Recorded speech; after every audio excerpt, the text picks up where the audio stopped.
이 시간 함께 보실 말씀은 야고보서 1장 1절부터 8절까지 말씀입니다. 신약성경 369면 370면쯤에 있습니다. 야고보서 1장 1절부터 8절까지의 말씀을 제가 봉독하겠습니다. 하나님과 주 예수 그리스도의 종 야고보는 흩어져 있는 12지파에게 문안하노라. 내 형제들아, 너희가 여러 가지 시험을 당하거든 온전히 기쁘게 여기라. 이는 너희 믿음의 시련이 인내를 만들어내는 줄 너희가 알미라. 인내를 온전히 이루라. 이는 너희로 온전하고 구비하여 조금도 부족함이 없게 하려 함이라. 너희 중에 누구든지 지혜가 부족하거든 모든 사람에게 후히 주시고 꾸짖지 아니하시는 하나님께 구하라. 그리하면 주시리라. 오직 믿음으로 구하고 조금도 의심하지 말라. 의심하는 자는 마치 바람에 밀려 요동하는 바다 물결 같으니 이런 사람은 무엇이든지 주께 얻기를 생각하지 말라. 두 마음을 품어 모든 일에 정함이 없는 자로다. 아멘. 오늘부터 야고보서를 함께 살펴보려고 합니다. 야고보서는 책 길이도 짧죠. 전체 5장입니다. 그리고 신약 성경의 거의 끝에 자리에서 사람들이 유심히 들여다볼 기회를 좀 갖기 어려운 책 가운데 하나입니다.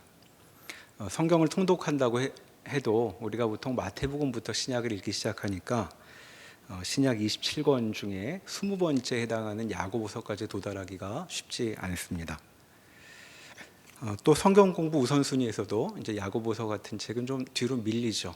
예수님의 행적과 말씀이 담겨 있는 복음서라든가 또 우리 신앙의 내용이 무엇인지를 가르쳐주고 있는 로마서 같은 책을 공부하기에도 바빠서 좀처럼 성경 공부로 만나기도 어려운 책이라고 할 수 있겠습니다.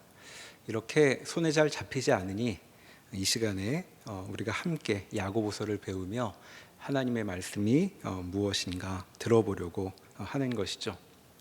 우리의 무관심과는 좀 다르게 야고보서의 중요성은 몇 가지로 우리가 생각을 해볼 수 있습니다. 우선 성경은 그 어느 것도 중요하지 않은 책이 없죠. 하나님은 그의 백성들에게 성경을 통해 당신의 뜻을 알려주시고 있습니다. 괜히 66권이나 되는 책을 주신 것이 아니죠. 성경 어느 책이든지 그 책이 빠지면 우리가 잃어버리게 되는 하나님의 메시지가 있다는 뜻입니다. 자, 이 야고보서에도 이 책에서만 듣게 되는 우리가 새롭게 깨닫게 되는 하나님의 뜻을 발견할 수 있는 것이죠. 그 다음 우리는 이 책의 저자의 무게에 대해서도 생각을 해볼 수 있습니다. 1장 1절에서 우리가 방금 읽었던 것처럼 야고보서는 야고보라는 사람이 쓴 책이죠. 편지인데 성경에 보면 야고보라는 이름의 사람이 몇 명 나옵니다. 예수님 12제자 중에도 야고보라는 이름을 가진 사람이 2명이 있었죠. 그리고 또 다른 야고보가 있는데 그 사람은 예수님의 동생이었습니다. 교회 역사 속에서 야고보서의 저자는 바로 이 예수님의 동생인 야고보라고 이제 여겨져 왔죠. 자, 사도행전에 보면 이 사람이 어떤 분이었는지 몇 군데에서 소개되고 있습니다. 그는 예루살렘 교회에서 굉장히 중요한 인물이었다고 알려져 있습니다. 사도행전 15장에 보면 교회 안에 큰 회의가 있게 되죠. 자, 이방인이었는데 신자가 된 사람들이 이제 교인이 되었다면 유대인 교인들처럼 살아야 하는가 하는 그 문제가 있었습니다. 자, 이 문제 때문에 아주 격론이 벌어지게 되는데 이제 그 예루살렘 교회에서 그래서 회의를 하게 되죠. 이 회의에서 결론을 이끌어낸 사람이 야고보였습니다. 자, 회의를 이끌며 의견을 조정하고 종합하고 또 결론을 도출하는 사람은 중요한 인물이라고 할 수 있을 텐데 야고보가 이제 예루살렘 교회에서 그런 사람이었죠. 그 당시 교회란 예루살렘 교회가 중심이었던 시절이었습니다. 또 사도행전 21장에도 보면 사도 바울이 아주 오랜만에 예루살렘에 올라가는 이야기가 나옵니다. 그때 중요한 용건을 놓고 자기 문제를 상의하게 되는데 상의를 하려고 찾았던 사람도 야고보였죠. 그러니까 야고보는 예루살렘 교회를 이끄는 모두가 인정하는 중요한 사람이었습니다. 중요한 문제마다 그와 함께 이제 상의했던 것이죠. 그리고 고린도전서 15장 7절에 보면 사도 바울이 예수님께서 부활하신 이후의 행적을 소개하는 부분이 있습니다. 거기에 보면 죽으셨다가 다시 살아나신 예수님이 이제 여러 사람을 만나셨다는 이야기가 나오는데, 그 중에 개인적으로 예수님이 만나보신 사람 3명이 거론이 되죠. 그 3명이 누구였냐면 베드로와 바울 자신, 그리고 또 한 명이 야고보였습니다. 자, 야고보를 예수님이 만나셨다고 그렇게 기록하고 있죠. 자, 이런 정황을 보면 이 야고보서를 쓴 사람 야고보는 교회에서 아주 중요한 인물이었다는 것을 우리가 알 수 있습니다.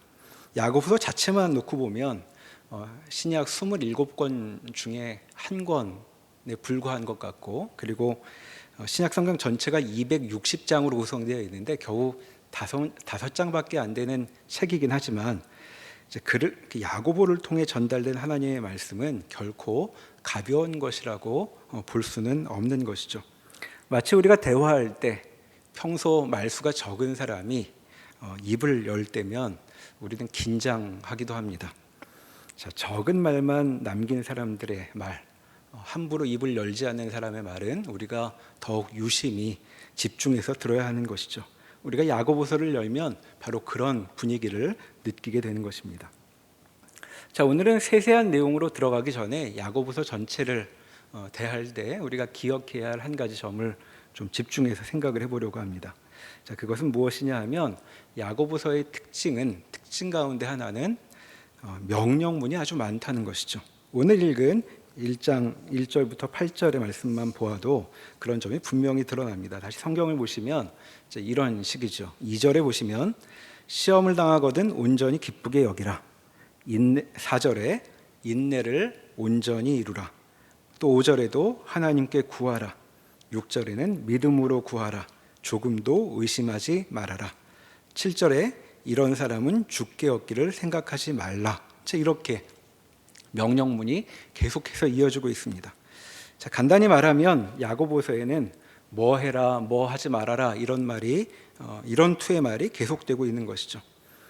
야고보서를 쭉 읽어보면 전체가 이런 식입니다. 자, 누가 일일이 세어보았던 것 같은데 야고보서가 전체 108절로 이루어져 있는데 명령문이 59개였다고 셌죠. 그러니까 절반이 넘는 셈입니다. 저도 개역개정 성경으로 한번 세봤는데 제가 찾은 것은 뭐 하라, 말라는 명령문이 대략 55개 정도 됐습니다.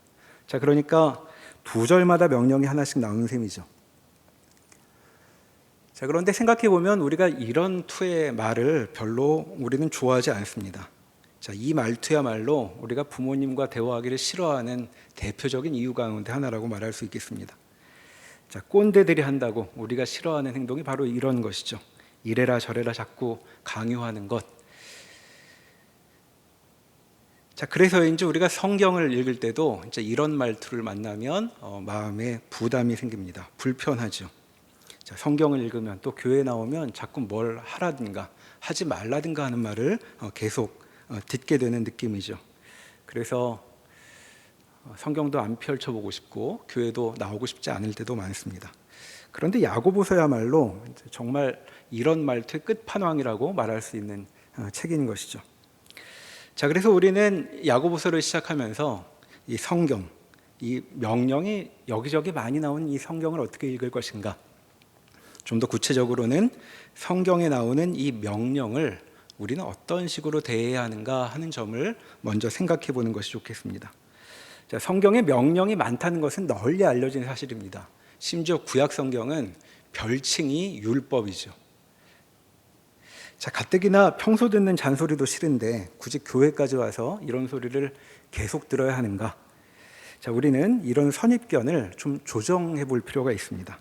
자, 성경이 율법을 어떤 식으로 제시하는지 예를 하나 찾아보려고 하는데 신명기 31장으로 가보겠습니다. 구약 성경 311면입니다. 구약 성경 311면 신명기 31장 말씀입니다. 자, 펼쳐두고 이제 신명기가 어떤 책인지 잠시 생각을 해보겠습니다. 자, 신명기는 두 번째 법이라는 뜻입니다. 하나님께서 명령을 하셨는데 두 번째 명령하셨다는 이제 그런 뜻이죠.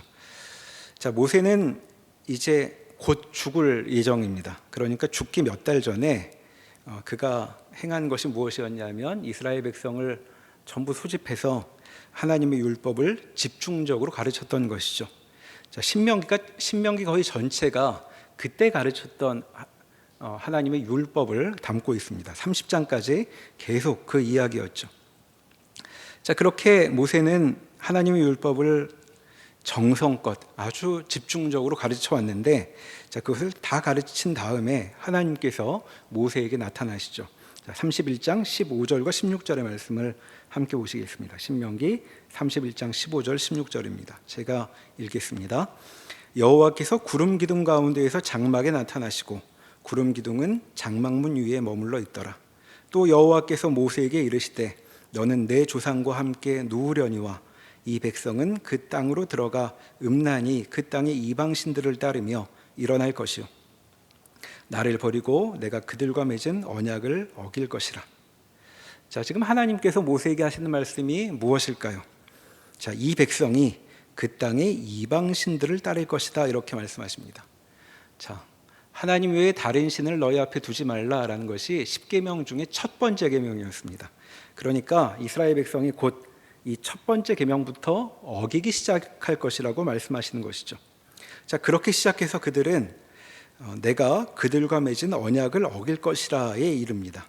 자, 결국 온갖 율법을 다 어겨서 하나님과의 관계를 망가뜨리게 될 것이다 라고 말씀하고 계시는 것이죠. 자, 그러니까 모세가 죽기에 앞서 그렇게 열심히 율법을 가르친 이스라엘 백성은 이 율법을 어길 것이라고 이 가르침이 끝나자마자 하나님께서 모세에게 말씀하셨던 것이죠. 자, 이런 말씀을 듣고 모세가 어떤 기분이었을까요? 몹시 당황스러웠을 것 같습니다. 대체 죽음을 앞두고 나는 무엇을 했던 것인가 하는 질문이 솟아오를 만한 말씀이죠. 그의 수고는 헛된 것 같습니다. 어차피 지키지도 못할 것이라면 가르쳐야 소용없는 일이니 그는 얼마 남지 않은 생명을 낭비한 것 같습니다. 차라리 모세는 어디 경치 좋은 곳이라도 가서 지난 생애를 돌아보며 인생을 마무리 짓는 것이, 그렇게 차분히 지나온 인생을 돌아보는 것이 더 그에게 값진 일이었을 것 같습니다. 자, 그런데도 하나님은 굳이 그에게 마지막 힘까지 끌어모아 백성에게 율법을 가르치라고, 또 율법 지키는 일을 강조하라고 명령하셨던 것이죠. 자, 이런 점을 볼 때 성경이 율법을 어떤 식으로 율법 문제를 대하고 있는지를 우리가 알게 됩니다. 자, 율법을 지키느냐 못 지키느냐 하는 문제는 오히려 처음부터 결론이 다 나와 있는 것이라고 말할 수 있겠죠. 자, 율법 준수에 관한 한 요점을 말하자면 이들은 율법을 못 지킬 것이다 라고 하나님께서 처음부터 못을 받고 계십니다. 자, 그렇게 열심히 배웠는데 모세가 내내 하나님의 말씀을 전하고 또 죽음을 앞두고도 집중 강의를 했는데도 이들은 이상스럽게도 그 율법을 못 지킬 것이라고 하나님께서 말씀하고 계신 것이죠. 자, 이런 장면을 보고 우리는 어떤 생각이 들까요? 자, 이런 결론, 어차피 이들은 못 지킬 것이다 라는 말을 들으니 속이 시원할 것 같은 생각도 듭니다. 자, 어떤 차원에서 그러냐 하면, 자, 부모님이 아무리 잔소리를 해도 이 말 한마디면 그 잔소리를 다 멈추게 할 수 있을 것 같습니다. 자, 복잡스럽게 말을 주고받을 것도 없이 이렇게 말하면 될 것 같죠. 우리도 이스라엘 백성과 마찬가지의 사람들이라면 부모님한테 이렇게 말하면 됩니다. 그렇게 아무리 저한테 말씀하셔야 소용없습니다. 저는 못 지켜요. 이렇게 말하면 되는 것이죠. 잔소리하는 사람의 말문을 바로 막을 수 있는 말입니다. 나에게 충고하는 사람에게 이렇게 말하면 되는 것이죠. 전 못 지켜요. 자, 어차피 난 지킬 수 없는데 나보고 대체 어쩌라고 자꾸 그런 말을 하는 것인가 하고 이렇게 답을 하면 이제 잔소리도 두렵지 않을 것 같습니다. 자, 이를테면 배째라고 하는 말인데 과연 이런 우리의 반응이 어떤 의미가 있는 것일까? 우리는 좀 더 생각을 해봐야 될 것 같습니다. 자, 우리는 교회에서 성경이 가르치는 율법의 핵심이 무엇인가 여러 차례 배워왔을 것입니다. 자, 율법의 핵심 내용은 하나님을 사랑하기 그리고 이웃을 사랑하기였죠. 자, 한마디로 말하면 율법의 핵심은 사랑이었습니다. 자, 그러니까 이스라엘 백성이 율법을 못 지킨다는 것, 우리도 마찬가지로 율법을 못 지킨다는 뜻은 달리 말하면 우리는 사랑하기를 못한다는 말이죠. 자, 우리 스스로도 잘 알듯이 우리는 사랑하기를 잘 못합니다. 자, 그러면 그렇게 인정하고 말도 난 어차피 사랑 못해 이렇게 말하면 좋은 일일까? 생각해 보게 되는 것이죠. 자, 이런 상황을 한번 함께 그려보면 좋겠습니다. 자, 문득 내 마음을 움직이는 내 가슴을 떨리게 하는 그런 호감 있는 사람이 생겼습니다. 자, 그래서 그 사람 생각이 자꾸 나고 뭔가 가까이 가고 싶고 해서 오랫동안 생각하다가 용기를 내보았죠. 그래서 그 사람에게 다가갑니다. 자, 그리고 그 사람에게 말을 걸죠. 자, 무슨 말을 하면 좋을까요, 그때? 자, 사람은 솔직해야 하니까 처음부터 이렇게 내 본색을 드러내면 어떨까요? 앞서 우리가 생각했던 것처럼 이렇게 말할 수도 있겠습니다. 사람은 원래 율법을 못 지켜요. 저도 못 지켜요. 자, 이렇게 말할 수 있을 텐데, 자, 우리가 생각하는 맥락으로 바꿔서 말하면 이런 것이죠. 자, 사람은 원래 사랑을 못 해요. 저도 못 해요. 이렇게 얘기하면 내가 누군지를 아주 정직히 드러내는 말이 될 것입니다. 자, 호감 있는 사람한테 가서 난 당신에게 호감이 있지만 저는 사랑을 못하는 사람입니다. 다 아시잖아요. 당신도 그럴 텐데 나한테 그런 걸 바라지 마십시오. 저는 흔들리는 갈대 같은 사람입니다. 언제 마음이 바뀔지 저도 모릅니다. 자, 이런 얘기를 한다면 어쩌자는 것일까요? 자, 이 사람은 왜 지금 다가갔을까요? 누군가에게 호감이 있어서 사랑을 고백하고 싶어서 그리고 나도 호감 있는 사람이 되고 싶어서 말을 꺼냈던 것이죠. 자, 용기를 내서 사랑을 구하는 사람의 말로는 이런 말 말고 다른 말이 더 어울릴 것입니다. 자, 그가 사실 상대에게 하고 싶었던 말은 이런 것이었겠죠. 당신이 참 좋습니다. 전 지금 장난하는 게 아닙니다. 당신을 향한 이 마음을 최선을 다해서 지키고 싶습니다. 저는 끝까지 말에 책임을 지는 사람입니다. 이렇게 고백하고 싶었을 것입니다. 자, 이런 경우들을 떠올려 보면 우리가 율법을 지킬 수 없다는 것은 참으로 가슴 아픈 일이라고 말할 수 있겠습니다. 자, 사랑의 관계를 기대하며 다가가는 사람에게도 내놓을 게 없는 것이죠. 참 불쌍하기 짝이 없는 그런 모습이라고 말할 수 있겠습니다. 자, 그러니까 율법을 앞에 두고 나는 율법 같은 거 못 지키는 사람이야 라고 내 배라도 쬐듯이 말하는 그런 행동은 우리가 그려내는 정황과는 전혀 어울리지 않는 생각이라고 말할 수 있겠죠. 자, 그렇게 불쌍한 처지에 있는 사람에게 율법이 다가오게 되는 것입니다. 자, 이런 생각 속에서 우리는 율법이 우리에게 하는 말을 이제 알아들을 수 있게 되는 것이죠. 자, 사랑할 줄 모르는 불쌍한 사람, 자기 말에도 책임질 수 없는 그 사람에게 율법이 이렇게 말을 거는 것입니다. 내가 사랑에 참 무능하다는 것을 나는 잘 알고 있다. 하지만 나는 그런 너를 사랑하고 사랑받는 일에 초대하려고 한다. 이제 너는 너 같은 자도 누군가에게 마음을 건네고 사랑한다고 고백할 수 있을 것이다. 자, 이것이 율법이 다가와 우리에게 하는 말이라고 이야기할 수 있겠습니다. 그러니까 율법은 우리가 할 줄 모르면서도 그렇게 하고 싶어하는 일에 우리를 초대하는 것이죠. 자, 율법이 우리에게 말을 걸기 때문에 비로소 우리는 바라는 삶을 열 수 있는 것입니다. 성경이 사랑하라 라고 명령하는 것은 우리도 그렇게 사랑하는 일을 해볼 수 있게 되었다고 말하고 있는 것이죠. 그러니까 우리는 율법을 대하며 좀처럼 율법이 말한 것처럼 행하지 못하는 내 모습을 볼 때에는 나 같은 건 원래 그래 라고 뻔뻔스럽게 말할 것이 아니고 도대체 왜 나는 율법을 지킬 수 없을까 하는 점에 가슴 아파 땅을 치고 속상해 하는 것이 더 마땅한 반응이라고 말할 수 있을 것입니다. 자, 그런 점에서 우리에게 율법이 주어지지 않는다면 그것이야말로 사고라고 말할 수 있는 것이죠.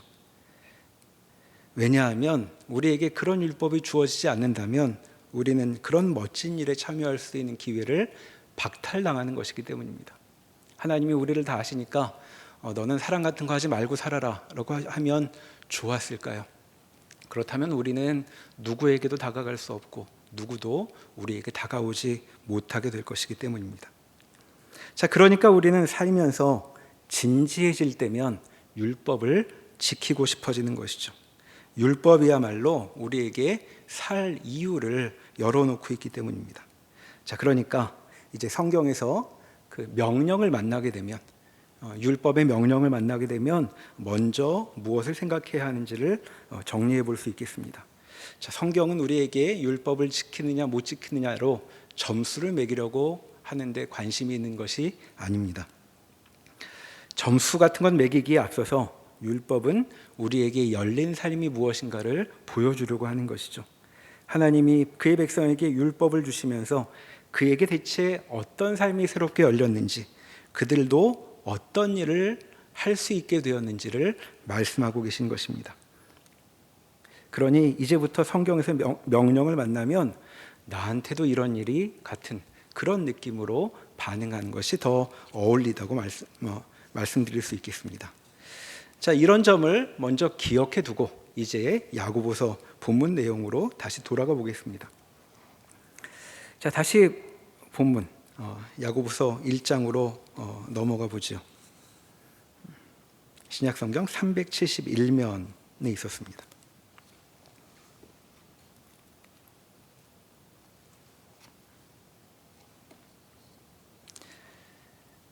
자, 방금 드렸던 말씀이 뭐였냐면 명령은 명령 자체를 떠올리기 전에 그 명령이 주어지고 있는, 명령이 전제하고 있는 현실을 먼저 주목해야 한다라고 말씀드렸습니다. 자, 이제 1장 2절을 다시 읽어보죠. 야고보서 1장 2절입니다. 내 형제들아, 너희가 여러 가지 시험을 당하거든 온전히 기쁘게 여기라. 자, 기쁘게 여기라 이렇게 말하고 있는데, 자, 중요한 것은 이 명령의 내용이 아니라 이 명령이 주어지고 있는 상황이라고 말씀드렸죠. 자, 그러니까 기쁘게 여기라는 명령에 앞서서 우리는 어떤 현실이 펼쳐지고 있는지를 먼저 살펴보아야 하는 것이죠. 자, 어떤 현실이죠? 시험이라고 말합니다. 자, 시험이란 쉽게 말하면 어려움이란 말입니다. 자, 인생에 어려움을 만나게 될 것이다 라는 것이죠. 자, 방금 우리는 율법이 우리에게 어떤 현실을 전제하고 있다고 말하면서 그 현실은 복된 것이라고 말했습니다. 그 율법이 있기 전에는 우리가 시도할 수 없었던 좋은 일이라고 말씀드렸었죠. 그런데 지금 야고보서를 보니까 처음부터 그와는 전혀 다른 현실을 말하고 있는 것으로 보이죠. 자, 여기서도 다시 한번 기억해 두면 좋겠습니다. 자, 기독교는 우리에게 전에는 불가능해 보였던 새로운 현실을 말하고 있습니다. 자, 그것은 좋으신 하나님 앞이기에 가능한 좋은 현실이죠. 그런데 그 좋은 현실은 우리의 기대나 예측에 바로 맞아떨어지는 것은 아닙니다. 우리는 성경의 이야기를 좀 더 들어보아야 그 말의 의미를 헤아려 볼 수 있는 것이죠. 다시 야고보서의 내용으로 돌아가 보면 야고보서가 처음 꺼내는 그리스도인의 현실은 어려움이라고 말하고 있습니다. 어려움, 너희는 어려움을 겪을 것이다. 그런데 기쁘게 여겨라 이렇게 말하고 있는 것이죠. 자, 이 첫 구절에서 우리는 기독교가 어려움을 피하는 방도를 가르치는 종교가 아니라는 점을 먼저 확인하게 됩니다. 자, 하나님을 잘 믿으면 살면서 어려움이 없을 거야 이런 말 혹시 들어보셨다면 아직 말의 첫 마디만 들어보신 셈입니다. 틀린 말은 아니지만 그 말 한마디만 붙들고 산다면 내가 지금 어떤 삶에 들어와 있는지는 오해할 수 있는 것이죠. 자, 기독교가 열어놓은 삶은 고난이 없는 삶이 아닙니다. 이 사실을 야고보서는 처음부터 보여주고 있는데 1절에서부터 이미 이야기했던 것입니다. 자, 1절에 보면 편지의 수신인을 이렇게 말하고 있죠. 흩어져 있는 12지파에게 문안하노라 이렇게 말합니다. 자, 12지파는 원래 구약 성경에서 이스라엘 백성을 가리키는 말이었는데 보다 일반적으로는 하나님께서 불러내신 하나님의 백성들을 가리키는 말이죠. 자, 그런데 이것은 그저 혈통의 문제만은 아니었기 때문에 신약 성경에 이르러서는 교회를 가리키는 말로 우리가 읽을 수 있습니다. 그러니까 흩어져 있는 교회에게 보내는 것이죠. 자, 교회가 왜 흩어졌는가? 자, 그 사연을 우리는 사도행전에서 찾을 수 있습니다. 자, 사도행전 8장으로 한번 가보시죠. 신약성경 199면에 있습니다. 신약성경 199면. 자, 8장 2절. 사도행전 8장 2절입니다. 8장 2절. 그날에 예루살렘에 있는 교회에 큰 박해가 있어 사도 외에는 다 유대와 사마리아 모든 땅으로 흩어지니라. 자, 여기 그날은 앞에 사도행전 7장까지의 이야기를 받아서 하는 말이죠.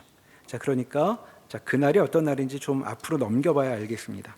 자, 6장 1절로 가보면 거기 이제 예루살렘 교회에 어떤 그 특별한 사정이 이제 기록되어 있습니다. 6장 1절을 눈으로 훑어내리면 이제 이런 이야기죠. 자, 교회에 교인이 아주 크게 늘었습니다. 그래서 12사도만으로는 이 교인들을 다 돌볼 수가 없게 되었던 것이죠. 자, 교회에서는 때마다 구호 음식을 어려운 사람들에게 나눠줬는데 빠지는 사람들이 자꾸 생깁니다. 그래서 이 일을 어떻게 할까 의논한 후에 이 일을 좀 더 세심히 챙기기 위해서 7명의 사람을 뽑아 책임을 맡기죠. 자, 이들이 구제를 책임지게 되는 것입니다. 자, 그 가운데 한 사람이 스데반이라는 사람이었습니다. 8절에 보면 6장 8절입니다. 스데반이 은혜와 권능이 충만하여 큰 기사와 표적을 민간에 행하니라고 말합니다. 자, 그는 큰 능력이 있었던 사람 같습니다. 10절에 보면 사람들과 논쟁할 때에도 지혜와 성령으로 말함을 그들이 능히 당하지 못했다고 이제 그렇게 말하고 있죠. 자, 그래서 그의 적대자들이 음모를 꾸밉니다. 그래서 스데반을 공회로 잡아가죠. 자, 공회는 우리로 치면 국회 더하기 대법원 같은 것입니다. 당시 이스라엘의 자치체로 70명의 대의원들이 있었죠. 자, 거기서 재판을 받고 또 벌을 결정받기도 하고 이제 그랬던 곳입니다. 자, 15절에 보니까 잡혀간 스데반의 얼굴이 천사의 얼굴 같았다고 말하고 있습니다. 우리 같으면 시무룩하고 또는 두려움에 빠졌을 그런 상황인데 이런 얼굴을 가진 걸 보니 이 사람은 정말 대단한 사람 같습니다. 그가 고위 대표자들이 모인 자리에서 이제 연설을 시작하는데 그것이 7장 전체의 내용이죠. 자, 이스라엘 역사를 쭉 훑으며 말을 하는데 7장 54절로 넘어가 보면 사람들의 반응이 나옵니다. 자, 사람들이 그의 말을 듣고 마음이 찔렸다고 말하죠. 그런데 마음이 찔리는 사람들이 이를 갈았다고 얘기합니다. 자, 마음이 찔리면 무릎을 꿇고 회개를 해야 더 어울릴 텐데 이상스럽게도 이들은 회개를 하지 않죠. 자, 이어지는 55절에 보면 스데반은 지금 성령으로 충만해 있습니다. 심지어 하늘의 모습도 바라볼 수 있을 정도였죠. 자, 그런데 일이 어떻게 흘러가냐 하면 사람들은 귀를 막아 그의 말을 듣지 않기로 결심을 하고 그를 끌어내 돌을 던져 죽여버렸다고 말하고 있습니다. 자, 하나님이 능력 있게 사용하시는 사람인 스데반, 그런 사람을 사람들이 죽여버렸던 것이죠. 그저 구원만 받은 사람이 아니고 이렇게 출중한 사람인데 이렇게 어이없게 죽어버리고 맙니다. 자, 그는 잘못한 일이 없습니다.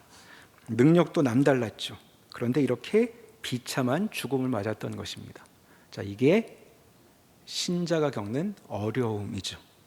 자, 그런데 이런 어려움은 그에게만 있었던 것이 아닙니다. 8장 2절에 이제 이 일로 예루살렘 교회 전체가 위기에 빠졌다고 말하고 있죠. 자, 교회에 대한 커다란 박해가 일어나 교회를 지킬 필수 인원 12사도 말고는 예루살렘에 머물지 못하고 모두 사방으로 도망가게 됩니다. 남아있는 12사도들도 아마 사람들 눈에 띄지 않는 곳에 은신을 해야 할 만큼 아주 위급한 형편이었을 것입니다. 자, 교회 역사를 보면 바로 이런 일을 겪어서 예루살렘에만 있던 교회가 세계 각지에 퍼져나가게 되는 것이죠. 자, 이런 사건을 기억하고 야고보서로 돌아와 보면 야고보 사도가 편지를 띄우는 흩어져 있는 교회는 그저 흩어져 있는 교회가 아니라는 것을 우리는 확인하게 됩니다. 그들은 지금 큰 어려움을 당해 그렇게 사방에 흩뿌려져 있게 된 것입니다. 자, 이것이 1장 2절에서 본 여러 가지 시험의 한 사례라고 말할 수 있겠습니다. 그러니 지금 야고보 사도는 괴롭힘을 당해 집에서 내쫓긴 자들에게 글을 쓰는 중이죠. 자, 그들에게 뭐라고 말하냐 하면 그렇게 쫓겨난 것을 온전히 기쁘게 여기라 이렇게 말하는 것입니다. 자, 이들은 몹시 속상했을 것입니다. 법을 어기지도 않았고 사회적 무리를 일으킬 생각도 없었는데 그런데도 미움을 받아 평생 사랑하며 살던 곳에서 쫓겨나 급히 어딘가로 피신해야 했던 것이죠. 사랑하는 사람들과 헤어져 낯선 곳에 흩어져야 했던 것입니다. 자, 이 일의 의미는 무엇인가, 그리고 어떻게 대응해야 할 것인가 같은 보다 깊은 이야기들, 이 명령에 담긴 뜻은 좀 더 앞으로 차차 살피기로 하고 오늘은 이런 현실 자체를 생각해 보면 좋겠습니다. 자, 그리스도인으로 사는 삶의 현실은 무엇인가? 야고보서는 처음부터 무엇을 우리에게 말하냐 하면 그리스도인은 살면서 어려움을 겪는다 하는 점입니다. 자, 무슨 잘못을 저지르지 않아도 이런 어려움은 다가오는 것이죠. 자, 우리는 일이 안 풀릴 때면 의기소침해지고 그리고 내가 그동안 뭘 잘못했는지 꼽아보기도 합니다. 자, 그러나 이런 일보다 먼저 기억해야 할 점이 있습니다. 자, 우리가 살면서 겪는 어려움은 원인만 분석하면 피해갈 수 있는 그런 어려움이 아니죠. 자, 우리가 겪게 될 어려움은 내 잘못 때문에 생겨난 일만이 아닙니다. 또 누군가의 잘못 때문도 아니죠.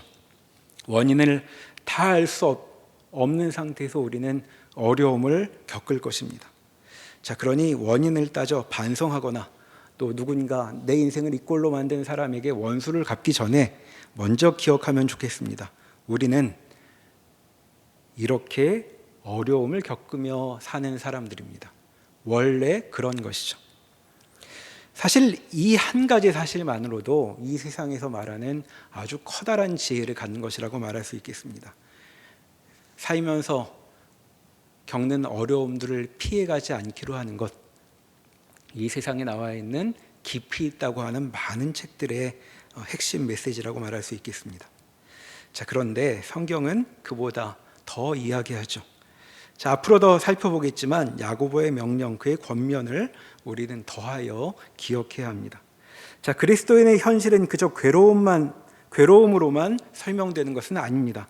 사도는 심지어 여기서 이런 현실에서 기쁨을 거론하고 있죠. 자, 기독교는 살면서 아무 일도 없게 해주겠다고 말하지 않습니다. 예수님을 잘 믿으면 살면서 어려움도 없고 그저 평온하기만 할 것이라고 우리에게 약속하지 않습니다. 오히려 우리가 두려워하는 일들이 우리의 삶에 생겨날 것이라고, 그런 일이 있을 것이라고 단단히 말하고 있죠. 그리고 그렇게 두려운 그런 소식에 두려운 생각에 마음이 죄어드는데 하나님의 말씀은 좀 더 나아갑니다. 자, 그런 어려운 일들에 아주 긍정적인 뜻이 담길 것이라고 말씀하고 있는 것이죠. 자, 그러니 우리가 명색이 그리스도인인데 우리가 바라는 것이 그저 조용한 삶이라면, 아무 일도 벌어지지 않는 그런 삶이라면 우리는 오해하고 있는 것이라고 우리의 생각을 바꿔야 할 것입니다. 자, 이것이 우리에게 익숙한 관점과 정면으로 배치되는 성경의 가르침이죠. 자, 그래서 우리는 야고보서 1장 2절에서부터 인생의 갈림길, 인생을 바라보는 관점이 갈리는 갈림길 앞에 선다고 말할 수 있겠습니다. 자, 우리가 이제껏 배워오고 그리고 다른 사람들을 통해 알게 된 우리 사회에서 통용되는 이상적인 삶은 무엇일까요? 자, 우리가 바라는 삶은 더는 뭘 열심히 하지 않아도 되는, 긴장하지 않아도 되는 그런 삶입니다. 자, 우리 사회의 모든 사람들은 은퇴를 꿈꿉니다. 자, 어서 그날이 오길 바라죠. 자, 은퇴란 어떤 날일까요? 달려들어 정성을 다하지 않아도 되는 그런 나날입니다. 자, 우린 모두가 다 쉬고 싶어 하죠. 우리가 사는 사회는 그렇습니다. 초등학교 1학년 때부터 일단 쉬고 싶어 하는 것이 우리의 공통된 정서죠. 자, 그리고 일을 하면서도 빨리 언제 이 일을 그만둘까? 그만둘 수 있을까? 이런 생각을 합니다. 가진 게 없어서 이 하찮은 월급 받으려고 내가 집에도 못 가고 이러고 있구나. 자, 모두가 그런 자신의 현실을 가슴 아파하죠. 자, 그런데 성경은 전혀 다른 관점으로 우리의 인생을 말하고 있습니다. 우리는 많은 일을 겪을 것입니다. 기독교는 처음부터 이 사실을 아주 분명히 못 박아 놓고 있습니다. 자, 그러니 복음이 우리에게 말하려고 하는 것은 어떻게 하면 어려움을 피해갈 것인가 하는 점이 아니라 우리가 그렇게 두려워하는 그 어려움 자체에 대해서, 그 어려움을 맞서는 일에 대해서 말하려고 하는 것이라고 말할 수 있겠습니다. 그리고 바로 거기에서부터 우리는 기쁨을 찾아가게 될 것이라고 이야기하고 있죠. 자, 그러니 야고보서를 읽는 우리는 이제부터는 삶에서 물러서지 않고 더욱 그 삶으로 가까이 나아가기를 마음먹어야 할 것입니다. 그리스도인은 삶이 무서워 뒤로 물러서는 사람들이 아니라 삶의 어떤 국면에서든 거기에서 의욕을 갖지 않고 얼마든지 마음껏 뛰어들어 대면할 수 있는 사람들인 것이죠. 그리고 그 경험 속에서 다른 사람들은 맛볼 수 없는 긍정적인 의미를 발견하는 사람입니다. 자, 그러니 우리가 누구인지 이 시간 다시 기억해 보기를 바랍니다. 우리는 이제 그 무엇도 무서워하지 않아도 되는 그런 삶을 살아가게 된 사람들인 것이죠. 바로 그렇게 살게 하려고 하나님이 우리를 구원하신 것입니다. 함께 기도하시겠습니다. 하나님, 구원하시고 저희를 데려가 놓으신 삶, 주께서 저희 앞에 새롭게 펼쳐놓으신 삶을 바라봅니다. 저희 눈에는 당황스럽고 두려움이 생기는 현실 같은데 주께서는 원래 그런 것이라고 말씀하십니다. 그리고 물러서지 말고 앞으로 나아가라고 명령하고 계십니다. 주의 말씀을 따라 앞으로 내딛겠습니다. 하나님, 저희에게 감당할 수 있는 용기를 주시옵소서. 예수님의 이름으로 기도합니다. 아멘.